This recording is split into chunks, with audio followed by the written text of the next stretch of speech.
अऊज़ु बिल्लाहि मिनश्शैतानिर्रजीम बिस्मिल्लाहिर्रहमानिर्रहीम। मुअज़्ज़िज़ ख़वातीन हज़रात, अस्सलामु अलैकुम वरहमतुल्लाहि ताला वबरकातुहू। मैं उम्मीद करता हूँ आप सब हज़रात खैर वफ़ियत से होंगे। यकीनन अल्लाह करीम हम सब की हिफ़ाज़त फरमाए। अल्लाह ताला तमाम उम्मत मुस्लिमों को 100% दीन के मुताबिक ज़िंदगी गुजारने की तौफ़ीक नसीब फरमाए।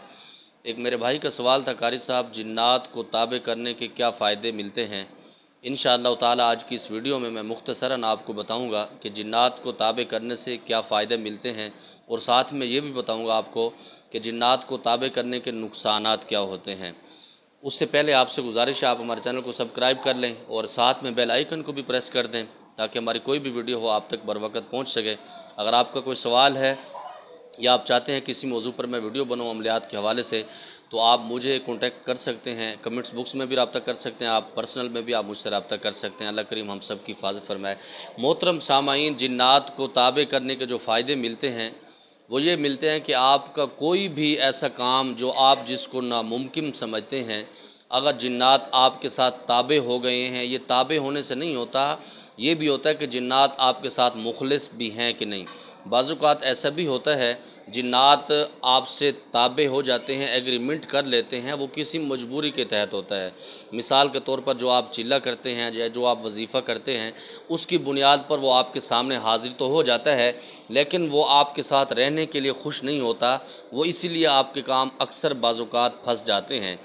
उसको खुश कैसे रखा जाता है, देखें, जब आपने किसी के साथ रिश्ते को निभाना होता है, चलाना होता है, आपने अपने दोस्त की अगर ख्याल रखना है तो आप वो काम करें जो उसको पसंद है। मिसाल के तौर पर आपका दोस्त है, वो गोश्त पसंद करता है, तो आप उसको अगर दाल खिला देंगे तो वो वैसे ही आपके साथ उसकी दोस्ती नहीं चल सकती। इसी तरह अगर जिन्नात में से उनको खुशबू पसंद है तो आप उनके सामने मिठाई ला कर रखें तो वो आपके साथ नहीं चल सकते। इस तरह फिर आपके काम वो नहीं करते। तो मोहतरम सामाईन, वो जो काम आपके फंसे होते हैं, मिसाल के तौर पर आपने किसी से कर्ज़ा लेना है तो वो जिन्नात के ज़िम्मे आप लगाएंगे, वो अगले के जहन में ऐसे डालते हैं, क्योंकि अल्लाह ने इनको ताकत दी हुई है। ये हमारी जो रगें होती हैं, नसें होती हैं खून वाली, इनके अंदर भी दौड़ सकते हैं, इनके अंदर गर्दिश करते हैं शयातीन। और ये शयातीन जो हैं ये जिन्नात की एक अक़साम है। तो मोहतरम सामाईन, वो काम जो आपको समझ नहीं आ रहा होता, मिसाल के तौर पर अगर आप चाहते हैं किसी मियाँ बीवी के आपस में इख्तलाफात हो चुके हैं, अदावत है, आपने उनको मिलाना चाहते हैं, तो आप जिन्नात की ड्यूटी लगाते हैं तो वो आपस में उनको खुश कर देंगे, एक दूसरे के ख़यालात को मुंतशिर कर देंगे, आपस में मोहब्बत इत्तफ़ाक़ कर सकते हैं। इसी तरह अगर आपने किसी की अदावत करानी है, किसी का लड़ाई झगड़ा करवाना है, आप जिन्नात को इस्तेमाल कर सकते हैं, वो काम भी जिन्नात करते हैं। मिसाल के तौर पर आपने उनको कहना है कि जी फ़लाँ आदमी है, आप उसकी माँ का नाम उसको बताएंगे या आप उसको तस्वीर दिखाएंगे अपने जिन्नात को जिनको आपने ताबे किया हुआ है, तो आपने उनको अगर कहना है कि इसके एक्सीडेंट करा दें तो वो उसके एक्सीडेंट भी करा देंगे। ऐसे भी होता है कि अगर आप उनको कहेंगे इसको जान से मार दे, वो मार देते हैं, क्योंकि मौत मेरे अल्लाह के हाथ में है। लेकिन अल्लाह ने बाज़-औक़ात अख्तियार इंसानों को दिया हुआ है। मिसाल के तौर पर अब एक आदमी है, उसकी मौत जो होती है वो कत्ल से लिखी होती है अल्लाह की तरफ से। अब जो कत्ल की लानत है वो किसी के ऊपर पड़ती है। तो मोहतरम सामाईन, इसी तरह जिन्नात किसी की मौत भी करवा सकते हैं, किसी के एक्सीडेंट भी करा सकते हैं। अक्सर आपने सुना होगा कि अक्सर लोग कहते हैं कि यार मैं जब जा रहा था सड़क बिल्कुल खाली थी, उसके ऊपर रश भी नहीं था, कोई भी नहीं था, अचानक से मैं गिर गया। तो जो अचानक से गिरना होता है वो अक्सर ये जिन्नात की वजह से होता है। या अक्सर आप जा रहे होते हैं, बिल्कुल रोड सही होता है तो रोड अंदर से फट जाता है, टूट जाता है, तो मोहतरम सामाईन ये जिन्नात ही वो काम करते हैं। तो इसी के साथ आप इस तरह के काम कर सकते हैं जो आपको समझ में नहीं आ रहा होता, लेकिन वो जिन्नात को अल्लाह ने ताकत क़ुव्वत दी होती है, वही इसको संभाल सकते हैं, कर सकते हैं।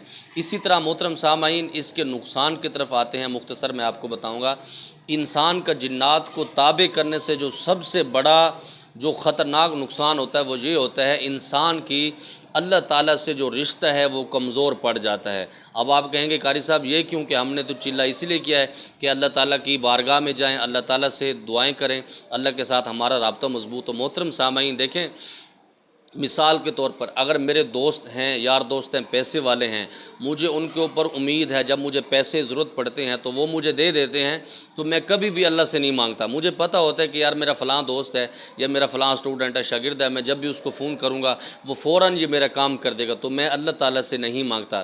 جب مجھے کسی کے اوپر یقین امید نہیں ہوتی تو پھر میں اللہ کی بارگاہ میں روتا بھی ہوں، گڑ گڑاتا بھی ہوں، پھر اللہ سے ہی میرا رشتہ قائم ہوتا ہے۔ تو محترم سامعین، جو لوگ جنات کو تابع کرتے ہیں ان کے خیال میں یہ چیزیں بس جاتی ہیں کہ جو بھی چیز ہمیں ضرورت پڑے گی ہم اپنے موکل کو کہیں گے، اپنے حضرات کو کہیں گے، وہ فوراً کر دیں گے، تو اسی لیے انسان اللہ سے دور ہو جاتا ہے۔ تو محترم سامعین، جو آدمی اللہ سے دور ہوتا ہے، اس کے رسول صلی اللہ علیہ وسلم کی تعلیمات سے دور ہوتا ہے، وہ ویسے ہی گمراہ ہو جاتا ہے۔ جب آدمی گمراہ ہو جاتا ہے تو وہ ویسے ہی تباہ ہو جاتا ہے۔ تو محترم سامعین، اس سے بڑا اور نقصان کیا ہوگا کہ انسان اللہ کی ذات سے دور ہو جاتا ہے، پھر وہ انسان گمراہ ہو جاتا ہے۔ اور اسی طرح اس کا دوسرا جو نقصان ہے، انسان گمراہ بھی ہوتا ہے، انسان مغرور بھی ہو جاتا ہے، جس کو ہم کہتے ہیں غرور، تکبر، گھمنڈ۔ وہ اسی لیے کہ اس کو ایک گھمنڈ ہوتا ہے۔ مثال کے طور پر اب میں بیٹھا ہوں تو میرے اگر 5-6 بچے ہیں، بیٹے ہیں، جوان ہیں، کڑیل ہیں، تو میں کسی سے بھی پنگا لے سکتا ہوں، کسی سے لڑائی بھی کر سکتا ہوں، اس وجہ سے کہ میرے پیچھے جو سپورٹر ہیں 5-6 میرے اپنے بیٹے ہیں، میرا خون ان کے اندر ہے، تو مجھے ایک امید ہوتی ہے کہ یہ میرا بدلہ بھی لے سکتے ہیں، اگر مجھے کچھ ہوا تو یہ مجھے بچا بھی سکتے ہیں۔ تو محترم سامعین، جب آدمی کی اولاد نہیں ہوتی تو وہ پھر آدمی اللہ کی حضور مانگتا ہے کہ یا اللہ آپ میرے لیے سارے راستے آسانی کے کھول دیں۔ اسی طرح محترم سامعین، جب آدمی غرور کرتا ہے تو اللہ کی جو زمین ہے وہ بھی آدمی کو بد دعا کرتی ہے، وہ بھی اس سے بڑی تنگ آ جاتی ہے۔ حدیث پاک بھی ہے کہ کچھ آدمی جب مرتے ہیں تو قبر اس کو کہتی ہے کہ تمہارا آنا نامراد ہو، تم نے اچھا نہیں کیا کہ میرے پاس آئی ہو، اب میرے پاس آئی ہو تو اپنا برتاؤ بھی میں تمہیں دکھاؤں گی۔ تو محترم سامعین، یہ وہی لوگ ہوتے ہیں جو اللہ کی ذات سے کٹ جاتے ہیں۔ اور تیسرا جو اس کا بڑا نقصان ہوتا ہے، جن کے پاس جنات تابع ہوتے ہیں، اکثر ان کے خاندان میں لڑائی جھگڑے زیادہ ہوتے ہیں۔ وہ اس وجہ سے جھگڑے زیادہ ہوتے ہیں کہ وہ آدمی جس کے پاس جنات ہوتے ہیں وہ ہمیشہ تنہا رہنا پسند کرتا ہے، اکیلے میں رہتا ہے۔ وہ ایک غرور کی وجہ سے بھی سارے معاملات اس طرح ہو جاتے ہیں، وہ کہتا ہے جی بس میں ہی سب کچھ ہوں۔ جب انسان کے اندر میں کا لفظ آتا ہے تو وہ آدمی تباہ ہو جاتا ہے۔ تو محترم سامعین، میں پھر آپ سے گزارش کرتا ہوں، آپ کوئی بھی وظیفہ کریں، کوئی بھی معاملات کریں، اللہ کو راضی کرنے کے لیے کریں، اپنے پیر و مرشد کی اجازت سے کریں، فضول میں ایسے اس طرح کے قدم نہ اٹھائیں جس کے بعد پھر آپ کے ماں باپ، آپ کے بہن بھائی، آپ کے بچے آپ کے پیچھے روتے رہیں، آپ پاگل ہو جائیں گے، یا پھر آپ ختم بھی ہو سکتے ہیں، آپ ڈیمیج بھی ہو سکتے ہیں، یا کوئی اور بھی نقصان ہو سکتا ہے۔ میرے اپنے خاندان میں میرے والد صاحب کے خالو تھے، تو وہ اس میں پاگل ہو گئے تھے، میرے والد صاحب کے چچا زاد بھائی تھے، وہ بھی اس میں پاگل ہو گئے تھے۔ تو محترم سامعین، وہ ہمارے ایک بزرگ فرماتے تھے کہ بیٹا ہماری پورے خاندان اس میں قربان ہو چکے ہیں، ہماری نسلیں اس میں گل چکی ہیں، تو آپ کس باغ کی مولی ہیں؟ تو محترم سامعین، آپ رزق حلال کمائیں، مزدوری کریں اور ان کاموں سے بچیں۔ اگر آپ نے خدمت خلق کرنی ہے، آپ پھر اس کو صحیح طریقے سے سیکھیں۔ اور میں بتاتا ہوں آپ کو، جنات کو جو تابع کرتے ہیں ان کا نقصان یہ بھی ہوتا ہے، یہ جو لوگ اناڑی ہوتے ہیں، دنیا پرست ہوتے ہیں اور پیسہ کمانا ان کا مقصود ہوتا ہے، وہ بھی جنات کی فیلڈ میں، عملیات کی فیلڈ میں بہت زیادہ نقصان اٹھاتے ہیں۔ مجھے امید ہے جو میرے بھائی کا سوال تھا اس کو جواب اس کو مل گیا ہوگا۔ اللہ کریم ہم